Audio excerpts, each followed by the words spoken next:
Today on Embarrassing Pets, it's bad behaviour from a crazy canine. Get down. A psycho snake. He's really not happy. And a bonkers bird.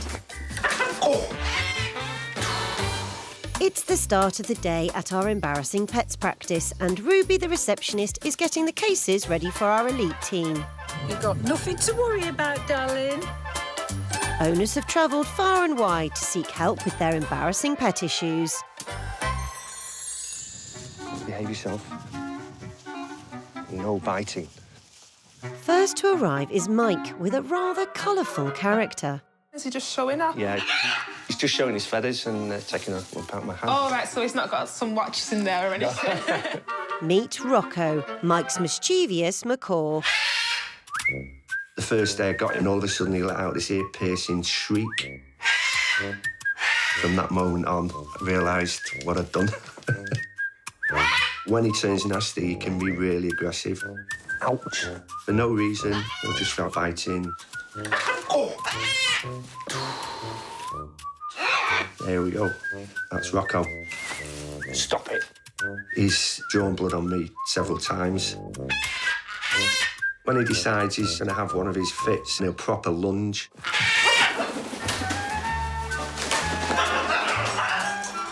And it's not just Mike who's on the receiving end of Rocco's temper tantrums. Another blind rect. 50 quid. Get down. Wait. He's just resculptured my banister rail, so that'll be a filling, sanding and painting job for me. Gotta stop this behaviour, mate. It's not good. It's not good. No.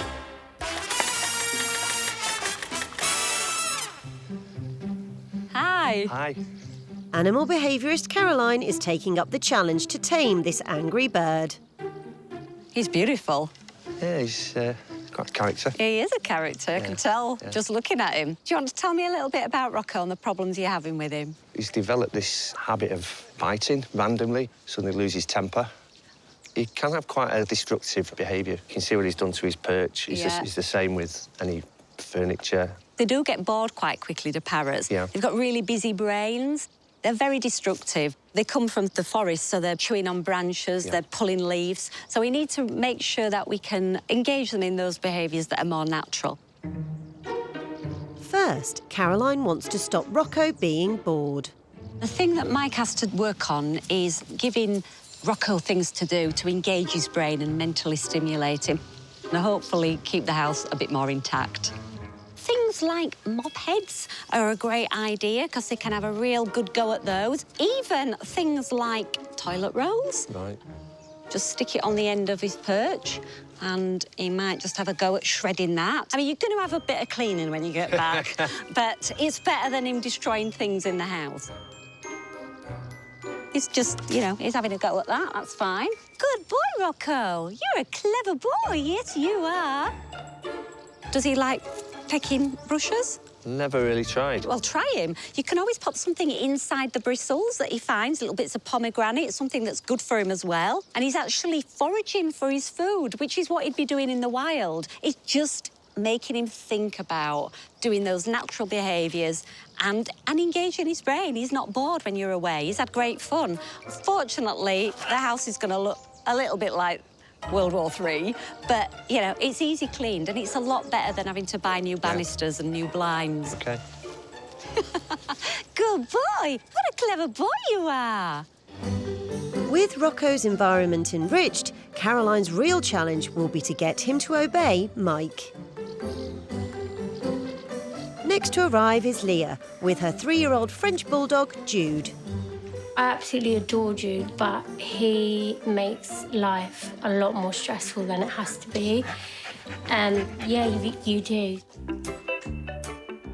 For Leah, walks with Jude are a workout before the lead's even on. Come. Get down. Leaving the house. He's just 100 miles a minute. It takes about half an hour. Get down. Begging him. Sit. Pleading with him. No. thinks it's a game, he thinks it's hilarious, but inside I'm just boiling. Walks, he shows me up everywhere I go. Dude, Chris! Oh my God, nearly took my arm off. He's like an energised bunny. Jude, come here. Nothing tires this dog out. This way. Oi. This way. Away. And once this hyper hound is off the lead, there's no getting him back. Sit. Jude, sit. He's just as crazy as a box of frogs. Oh my God, Jude. Oh my God. Jude, get out, please. That's pure mud. Oh my God. Oh, no. I feel like he rules my life rather than him just slotting in with mine. Oh, you're disgusting. I personally think he can't be fixed. I just think he's going to be crazy for the rest of his life.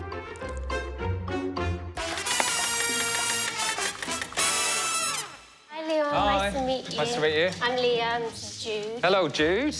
It's resident dog behaviourist Leon's job to chill out this powerhouse pooch. Good boy. Okay, what seems to be the problem? He's just really energetic and hyper. And I find that he's listening less and less. Okay, and what's he like when he's out and about on walks? He's like, oh, dog, oh, this, oh, that. Like, as soon as he sees a dog or even a cat, he's like, I need to go say hello to this person. Okay. And do you let him off the lead? Yeah, I used to all the time. And now I'm getting, like, more and more nervous because I'm scared I'm not going to be able to get him back in time. So that's the main thing, he's just not listening to anything you say? I would like to just feel in control of him at all times. French bulldogs are known for being hyper and often do not listen. I'm going to sort this out in 2 easy stages. First, I'm going to show Leah how to tire Jude out and then how to control him. So we're going to teach him the word touch. Yep. This is really just a game for you to play with him. Okay. And it's a mental stimulation game for him, yeah? Oh, OK. It fries his brain mentally, not physically. So you could take a dog on a 50-mile run and he might still want to keep going, but if you challenge him mentally and then took them on a 1-mile See, I run... always thought, like, if I did anything brain work, it would, like, hyper him up more. No, it will completely wear him out. It'll have the complete opposite effect. You only say the word touch when his nose touches your hand. So he learns the buzzword. That, I say touch and he gets a treat. OK. Yeah? Touch. Good boy. Swap hands. Touch. Good boy. Touch. Good boy. Picked it up like that. Touch. Good boy. Touch. Touch. Touch. Touch. Good boy. Right, your turn. Was it this? That's it, yeah. And he has to touch. Touch. There you go. Good Treat straight away, boy. lots of praise. Touch. Oh, wrong. Good boy. Under the leg. Touch. Good boy. Touch. Good boy. So what we've done in them 3 or 4 minutes, Yeah. I swear down he will be Okay. wrecked. We'll return as Leon takes a more subdued Jude outdoors. Back to Mike's menacing Macaw, Rocco. And Caroline's next step is to nip the biting in the bud. The idea of clicker training is that we're getting him to respond to some commands and we're rewarding those commands. So you get some positive reinforcement for things you want him to do. So if we click in time with the behaviour we want and pair that with a treat, then they come to recognise the click as being paired with the behaviour that we're asking for. What we're going to use with Rocco is a target stick and a clicker.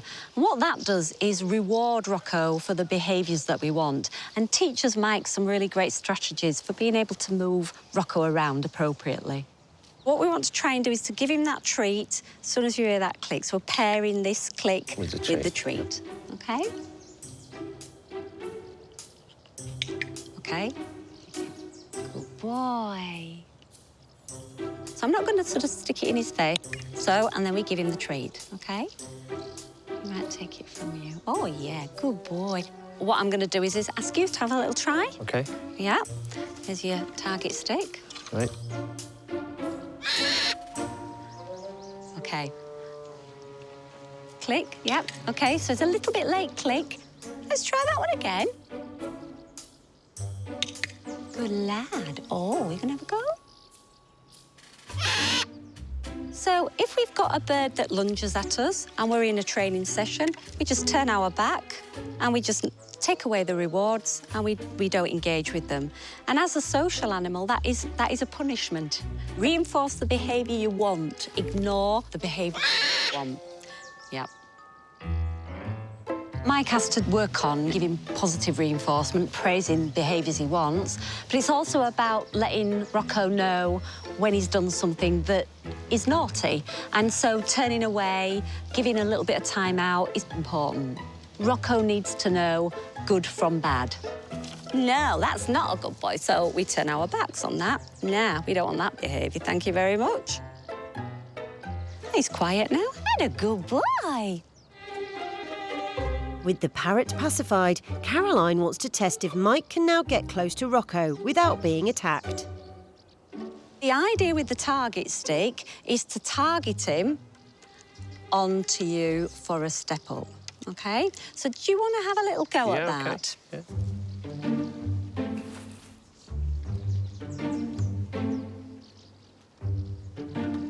Yeah. Is he biting you now? He's more, I think, feeling with his beak. I wouldn't say he's actually biting. That's all right, then. And once he steps up, good boy. Now, lots of praise. Good lad. Good lad. Yeah, that's it. Good boy. And if that was a nice little gentle, just a little gentle, then that's brilliant. And lots of verbal praise as well is really important. You know, chatting to him, just tell him he's a good lad. Yeah. Good boy, Rocco. That's it. And a bit more upbeat, Good you know. boy. They need to know that he's good. Well good boy. Oh, what a good boy you are. Good boy, Rocco. I think good boy. I think you can do it a bit better than that. Good boy. Good Hello, lad. Rocco. See, good he boy. likes it. Yeah. When you give praise, I think you've got to pitch it right. The bird has to know that he's done something well. So I'm sort of, you know, would say something like, well done, Rocco, good boy. I think Mike found that really difficult. What a fantastic boy you are. Look at how clever you are. And he loves it. Caroline gave me some really good ideas and methods that I can use to try and calm Rocco down. She said to make sure I use my voice in a more enthusiastic way, shall we say, which probably take a little bit of practice, but we'll get there. Coming up, Stay. will Leah get Jude to come back to her on cue? Right, he wants to come to you. Make him come to you. Come again, come again. And a shy snake bites back. He doesn't love me anymore.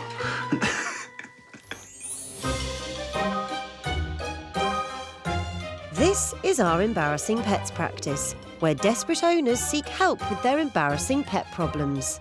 He loves your desk enough to poop on it. Thanks for that, Gus. Next in is Chris with a slippery customer, a western hognose snake called Norman. That's a good name for a snake. Why is he here? He's a little aggressive towards me, but he never used to be. Chris is enraptured by reptiles and loves all creatures small and scaly. I have 2 blue-tongued skinks, 2 bearded dragons, boop, a corn snake. They all love being handled. I love handling them and cuddling them, and it's just Norman who doesn't like being handled very much. There we go. He doesn't love me anymore. Hey, oh. When Chris rehomed Norman from a tattoo shop, he had him wrapped around his little finger. But now, this vicious viper's hissy fits are a hazard. Leave me alone. Just trying to handle you. As soon as I'm opening his glass doors, he tends to hood up, hiss, get really angry at me. That's him hissing at me. He's really not happy. He just likes to try and strike at me. Oh, don't come at me. It kind of makes me feel like I've done something wrong when all I've done is given him a loving home, fed him regularly. It's a little sad, really, because I've got all this love for him, but he just doesn't want it right now.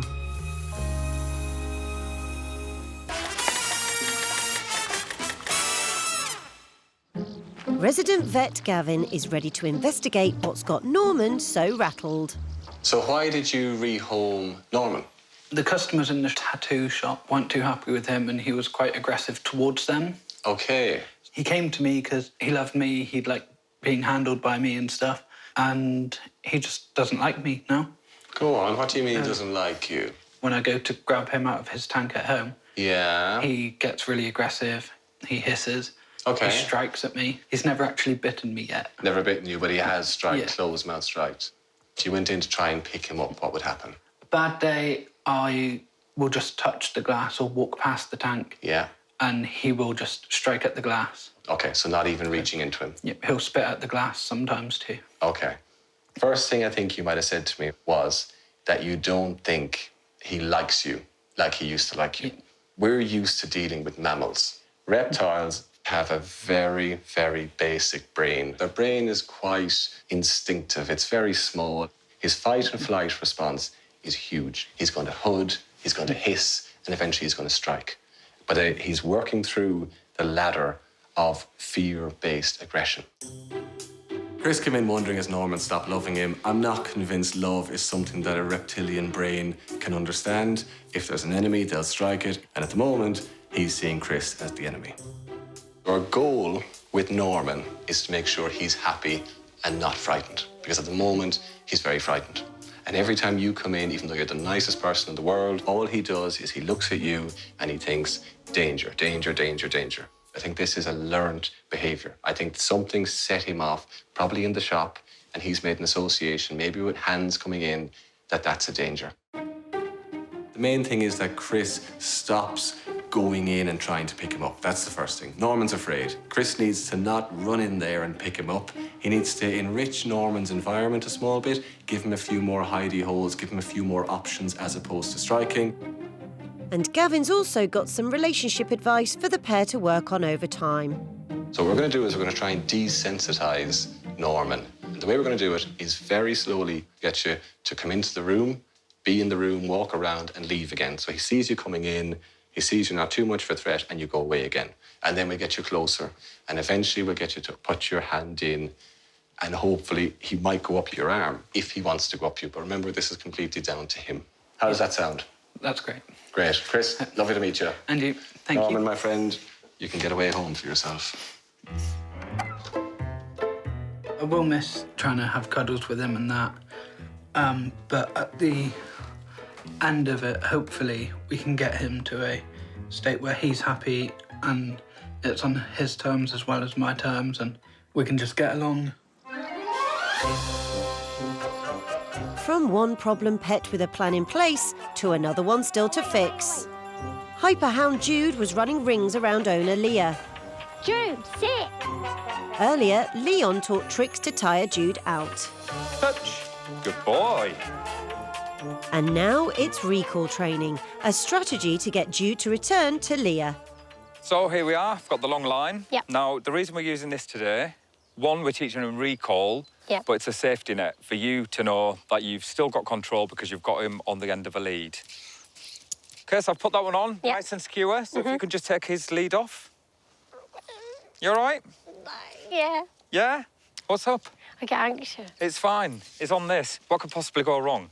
I'm going to teach two commands. Come, to get him to come back to her, and stay, to stop him from running off. We're going to teach him the stay command, which is this. Yeah? Okay. Stay. Stay. Stay.